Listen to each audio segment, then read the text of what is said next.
Hello friends, இந்த செய்தி என்ன அப்படின்னு பார்த்தீங்கன்னா, டிஆர்பி நோட்டிஃபிகேஷன் வந்திருக்கு. என்ன எதுக்கு அப்படின்னு பார்த்தீங்கன்னா, டெட் பேப்பர் 1 பேப்பர் 2 எழுதுவதற்கான நோட்டிஃபிகேஷன் வந்திருக்கு. இதில் பார்த்தீங்கன்னா என்ன கொடுத்துருக்காங்கன்னா, எக்ஸாம் டேட்டு என்ன, டெட் பேப்பர் 1க்கு என்ன டேட்டு எக்ஸாம் டேட்டு, எப்போலேருந்து அப்ளை பண்ணலாம். அதே மாதிரி டெட் பேப்பர் 2க்கு எக்ஸாம் டேட் என்ன, எப்போலேருந்து நீங்கள் அப்ளை பண்ணலாம், அதை பற்றி கொடுத்துருக்காங்க. இம்பார்ட்டன்ட் டேட்ஸ் கொடுத்துட்டு டேட் ஆஃப் நோட்டிஃபிகேஷன் 11/8/2025 இன்னைய தேதி. Commencement of submission of online application இன்னிலேருந்து ஆன்லைன் அப்ளிகேஷன் 11/8/2025 இன்னிலேருந்து நீங்கள் அப்ளை பண்ணலாம். லாஸ்ட் டேட் பார்த்தீங்கன்னா 8/9/2020 அடுத்த மாதம் 8ஆம் தேதி வரைக்கும் இருக்குது. ஓகேங்களா? அதில் ஏதாவது எடிட் பண்ணணும் அப்படின்னா அடுத்த மாதம் 11ஆம் தேதி, 9ஆம் தேதி மற்றும் 11ஆம் தேதி சொல்லியிருக்காங்க. இப்போ டெட்டு பேப்பர் 1 எக்ஸாம் எப்போது அப்படின்னு பார்த்தீங்கன்னா 1/11/2025. அது டென்டேட்டிவாக தான் சொல்லியிருக்காங்க.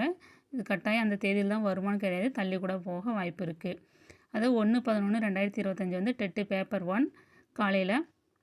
அதேமாதிரி டெட்டு பேப்பர் 2 எக்ஸாம் எப்படின்னா 2/11/2025 அடுத்த நாளே வருது, அதுவும் காலையில் நடக்கும். இதுவும் டென்டேட்டிவாக தான் சொல்லியிருக்காங்க.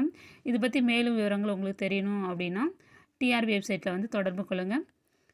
இந்த வீடியோ உங்களுக்கு பயனுள்ளதாக இருக்கும்னு நம்புகிறேன். Thank you friends.